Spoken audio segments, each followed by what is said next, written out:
নির্বাচন হলেই জয় নিশ্চিত। বর্তমানে বিএনপির সিনিয়র নেতা থেকে শুরু করে তরুণ নেতারাও এটা ভেবেই বসে আছে। কিন্তু প্রায় 2 দশক ক্ষমতার বাইরে থাকা বিএনপি কিভাবে এটা নিশ্চিত যে তারা নির্বাচনে একচেটিয়া প্রভাব বিস্তার করবে? এখানে আসে দলটির বড়সড় রাজনৈতিক ভুলের হিসাব। আওয়ামী লীগ না থাকায় রাজনীতির মাঠে বিএনপি সুবিধাজনক অবস্থায় আছে, এটা ঠিক। তবে 2 দশক আগের অবস্থা আর এখনকার অবস্থা আকাশ পাতাল তফাৎ।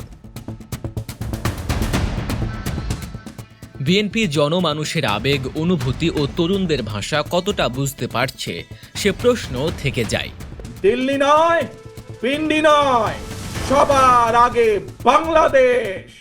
আওয়ামী লীগের দীর্ঘ শাসনামলে নির্যাতন, নিপীড়নের শিকার হওয়া এই দলের অনেক নেতা এখনও পুরনো পথে হাঁটছে। খুনাখুনি থেকে চাঁদাবাজি ও দখলদারি। একসময় যারা মজলুম ছিল, এখন তারা যেন জালিম হয়ে উঠছে। তাই তরুণদের মধ্যে এ দলটিকে নিয়ে নেতিবাচক চিন্তা ভাবনাও বাড়ছে। বিএনপি অতীতেও এমন অনেক ভুল করেছে যে কারণে সময়ে অসময়ে দলটিকে পস্তাতে হয়েছে। এই ভিডিওতে আলোচনা করা হবে জাতীয়তাবাদী দল বিএনপির বড় 5টি রাজনৈতিক ভুল নিয়ে। আগামী ডিসেম্বরের মধ্যেও জাতীয় নির্বাচন অনুষ্ঠিত হবে। প্রথমটি হলো দুর্নীতি। দুর্নীতির জন্য বিএনপির বদনাম সবার মুখে মুখে। বিএনপিকে নিয়ে যে সমালোচনাটা সবচেয়ে বেশি হয় সেটা হলো তারা ক্ষমতায় থাকাকালে বাংলাদেশকে দুর্নীতিতে বিশ্ব চ্যাম্পিয়ন করেছে। 2001 সালে 8ম জাতীয় সংসদ নির্বাচনে জয়লাভ করে রাষ্ট্র ক্ষমতায় বসে বিএনপি। জোট হিসেবে তখন তাদের সাথে ছিল জামায়াতে ইসলাম। তবে বিএনপি জামায়াতের ওই মেয়াদটা শুরু হয় বেশ খারাপভাবে। 2001 সালে ট্রান্সপারেন্সি ইন্টারন্যাশনাল তথা টিআইয়ের প্রতিবেদন অনুযায়ী দুর্নীতিতে বিশ্বের শীর্ষে ছিল বাংলাদেশ।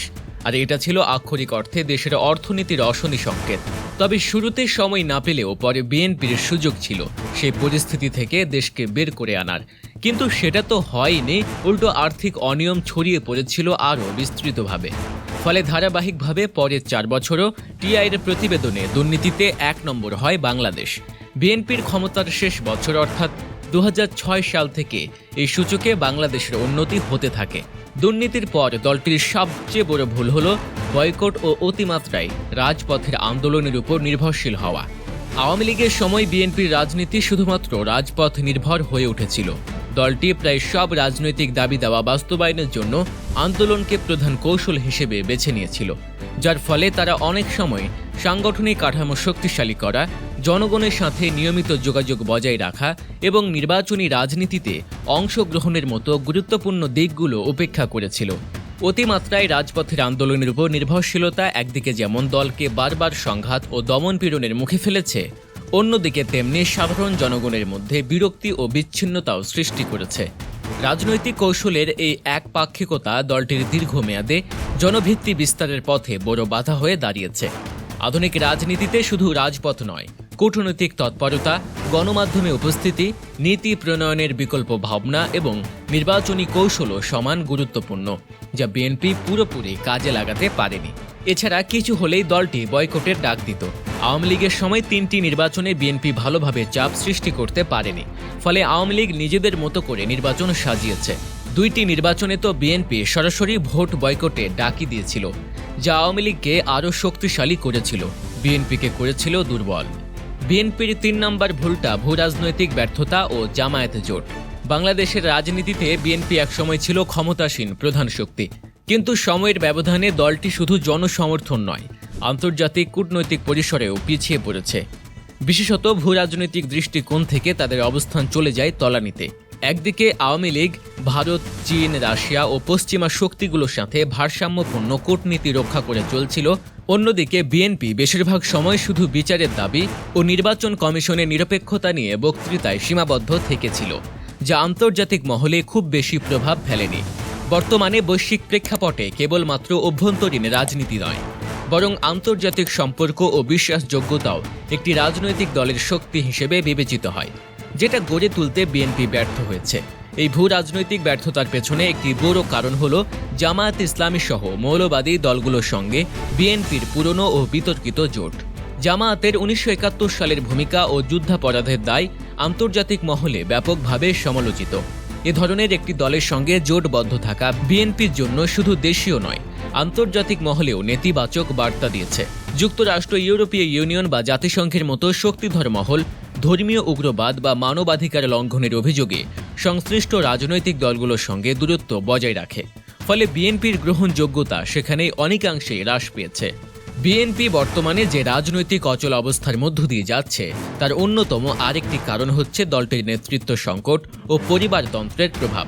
দলটির প্রতিষ্ঠাকালীন সময় থেকে এক ব্যক্তি নির্ভর ও পরিবার কেন্দ্রিক রাজনীতির চর্চা হয়ে আসছে, যা নেতিবাচক প্রভাব এখন স্পষ্ট। বিএনপির প্রতিষ্ঠাতা জিয়াউর রহমানের মৃত্যুর পর দলটির নেতৃত্ব চলে আসে তার স্ত্রী খালেদা জিয়ার হাতে।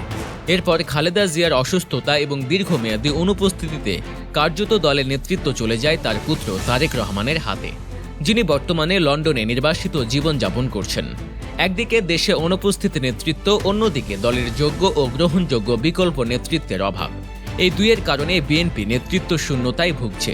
তরুণ ও ত্যাগী নেতাদের বিকাশের সুযোগ না থাকা, কেন্দ্রীয় কমিটির অনেক পদ শূন্য থাকা এবং সিদ্ধান্ত গ্রহণে অস্বচ্ছতা, সব মিলিয়ে বিএনপির সাংগঠনিক দুর্বলতা দিন দিন বেড়েছে। তার উপর পরিবারতন্ত্রের রক্ষায় গঠিত এককেন্দ্রিক রাজনীতি দলটির গণভিত্তি ক্ষয় করেছে। রাজনৈতিক বিশ্লেষকদের মতে পরিবার নির্ভর রাজনীতি যতটা না দলকে ঐক্যবদ্ধ রাখতে পারে, তার চেয়ে বেশি দলীয় অগ্রগতিতে বাধাগ্রস্ত করে। সার্বিকভাবে বিএনপির সামনে এখন সবচেয়ে বড় চ্যালেঞ্জ হলো একদিকে গণসংযোগ ও রাজপথের আন্দোলনের বাস্তবায়ন, অন্যদিকে দলকে পরিবার কেন্দ্রিকতা থেকে বের করে একটি গণতান্ত্রিক ও আধুনিক নেতৃত্ব ব্যবস্থার দিকে নিয়ে যাওয়া। তা না হলে এই নেতৃত্ব সংকট দলকে ভবিষ্যতে আরও কোণঠাসা করে ফেলতে পারে। বিএনপির ৫ নম্বর ভুলটা হলো দলটি তরুণদের পালস বুঝতে পারে না। বর্তমান যুগে রাজনীতি অনেকটাই তরুণদের নেতৃত্ব, চাহিদা ও চিন্তাধারার সাথে জড়িত। তবে বিএনপি সেই পালস বা তরঙ্গ ধরতে ব্যর্থ হয়েছে বলেই অভিযোগ রয়েছে। তরুণ প্রজন্ম এখন যেসব ইস্যুতে সোচ্চার, যেমন শিক্ষার মান, কর্মসংস্থান, ডিজিটাল অধিকার, জলবায়ু পরিবর্তন, মানবাধিকার ও মুক্ত মত প্রকাশ, সেগুলোকে গুরুত্ব দিয়ে রাজনৈতিক অবস্থান না নেয়ায় বিএনপির প্রতি তরুণদের আগ্রহ অনেকটাই কমেছে। বিএনপির রাজনৈতিক ভাষা, কৌশল এবং আন্দোলনের ধরন অনেকটা ৯০ দশকের ছকে আটকে আছে, যেখানে শাসক দলের বিরুদ্ধে আন্দোলনই সব। সেখানে নতুন প্রজন্ম আর কাঠামোগত পরিবর্তন, স্বচ্ছতা, ইতিবাচক এজেন্ডা ও উদ্ভাবনী নেতৃত্ব আশা করে। অথচ বিএনপির বক্তব্যে সেসব অনুপস্থিত। তাদের অনেক কার্যক্রম তরুণদের কাছে পুরনো, নেতিবাচক এবং অনুপ্রেরণাহীন মনে হয়। এছাড়া সামাজিক যোগাযোগ মাধ্যমে সক্রিয়তা, তরুণদের অংশগ্রহণ নিশ্চিত করা বা শিক্ষা প্রতিষ্ঠানগুলোর মাধ্যমে রাজনৈতিক বুনিয়াদ গড়ে তোলার মতো আধুনিক কৌশলেও বিএনপি পিছিয়ে। অন্যদিকে জামায়াতে ইসলাম বা অন্যান্য দল তুলনামূলকভাবে তরুণদের সঙ্গে বেশি যোগাযোগ রাখতে সক্ষম হয়েছে। সব মিলিয়ে বিএনপি যদি তরুণদের মনের ভাষা না বোঝে, তাদের চাহিদা ও ভাবনার প্রতিফলন না ঘটায়, তাহলে দলটির ভবিষ্যৎ আরও অনিশ্চিত হয়ে পড়বে। সময় এসেছে বিএনপির চিন্তা ও কর্মপদ্ধতিতে আমূল পরিবর্তন আনার, নইলে তরুণ প্রজন্ম থেকে পুরোপুরি বিচ্ছিন্ন হয়ে পড়বে এই এক সময়ের বৃহৎ রাজনৈতিক শক্তি। বিএনপির রাজনৈতিক দুর্বলতার অন্যতম বড় একটি কারণ হলো তাদের তরুণ অঙ্গ সংগঠনগুলোর ব্যর্থতা। ছাত্রদল, যুবদল ও স্বেচ্ছাসেবক দলের মতো অঙ্গ সংগঠনগুলো একসময় রাজপথে বলিষ্ঠ ভূমিকা রাখলেও সাম্প্রতিক বছরগুলোতে তারা নেতৃত্বহীনতা, অভ্যন্তরীণ কোন্দল এবং কার্যকর রাজনৈতিক কৌশলহীনতায় জর্জরিত। ছাত্রদল একসময় দেশের শিক্ষা প্রতিষ্ঠানগুলোতে শক্ত অবস্থান রাখলেও বর্তমানে তারা অনেকাংশেই নিষ্ক্রিয়। সংগঠনের অভ্যন্তরে নেতৃত্ব বাছাই নিয়ে দীর্ঘ শত্রুতা, কেন্দ্রীয় সিদ্ধান্তে দেরি এবং মাঠ পর্যায়ে কর্মীদের মতামত উপেক্ষার কারণে এই সংগঠন ক্রমশই দুর্বল হয়ে পড়েছে। একই চিত্র যুবদল ও স্বেচ্ছাসেবক দলের ক্ষেত্রেও দেখা যায়। বিএনপির অঙ্গ সংগঠনগুলোর মধ্যে নেতৃত্বের ক্ষেত্রে একচেটিয়াতা ও কেন্দ্রীয় নিয়ন্ত্রণের অতিরিক্ত প্রভাব তরুণদের মধ্যে হতাশা তৈরি করেছে। অনেক ক্ষেত্রেই সংগঠনের নেতৃত্বে থাকা ব্যক্তিরা তরুণদের চিন্তা চেতনা বা যুগোপযোগী রাজনীতি বোঝেন না। ফলে তরুণদের নতুন ধারা, নতুন কৌশল কিংবা প্রযুক্তি নির্ভর প্রচারণা কোনোভাবেই কাজে লাগানো যাচ্ছে না। এছাড়া অঙ্গ সংগঠনগুলোর অনেক নেতাকর্মী কেবল দলীয় সুযোগ সুবিধা বা মনোনয়নের আশায় যুক্ত থাকায় মাঠ পর্যায়ের সংগঠন চর্চা ও জনসম্পৃক্ততা উপেক্ষিত থাকে।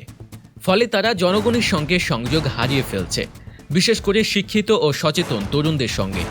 অবস্থা এমন জায়গায় এসে পৌঁছেছে যে বিএনপির অঙ্গ সংগঠনগুলো এখন রাজনৈতিক শক্তির চেয়ে দলীয় আনুগত্য প্রদর্শনের প্রতীক হয়ে দাঁড়িয়েছে।